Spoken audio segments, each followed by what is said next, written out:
Dry run sa fluvial procession gipahigayon kaganabuntag kauban ng Coast Guard, Kapulisan, Navy ug taga-simbahan ug ubang mga stakeholder.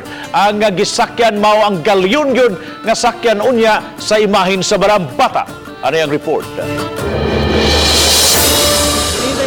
Nanukad sa Pier 1 ang LCT Chufilo Kamumot nga gisakyan sa mga opisyal sa Kapulisan, Coast Guard, Navy, Kaparian ug tag-iya sa Galyon. Gisubay ang Mactan Channel hangtod na sa habig sa Mandaue ug Lapu-Lapu City. Nakapalibot nini ang mga speedboat sa Coast Guard. Gitumong kini aron masiguro ang kaluwasan sa mga mosakay sa Galyon ug sa tanang mga mosalmot sa fluvial procession. 1 to 4 phases na lang po tayo from Captain Veloso Pier. Diretso na po yung ating galyon dito sa Pier 1. Roughly mga nasa 7 nautical miles po ito. This is a welcome development for all of us in order to conduct a very orderly fluvial procession.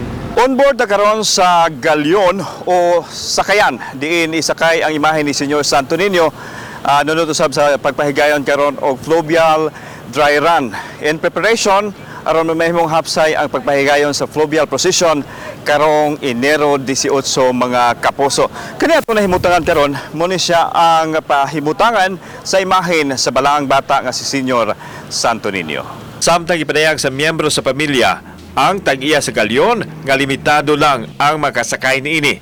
White ticket nga gipanghatag kay ang mga pari lang og miyembro sa pamilya ang makasakay. We are blessed and happy, kay panagsara ning opportunity, then I don't know if mausuban pa pod. But the devotion is to be shared, so hinaot nga next year na po lain nga kuan mo host. Kini usa ka sakripisyo mao nga ato sila nga i-appeal niining tagsa-tagsa nato ka sakripisyo ug hinaot nga kini nga sakripisyo naon tay tinuod nga debosyon kanang pagpasensya o pagpaubos nato sa tuwang kaugalingon. Sa kinatabukan, why nakita ang problema sa dry run ug ilang panghinaot nga unta ingon usab nini sa adlaw sa fluvial procession. Samtang nahingawa ang pamilya sa tag-iya sa galyon nga mapiktuhan ang supply sa buwak gikan sa Luzon nga iadorno sa galyon tungod sa pagbuto sa bulkan. Hinuon dunay local source sa mga buwak nga ilang nakuntak. Kauban si Godfrey Relian, ako si Alan Domingo. Balitang Bisdak.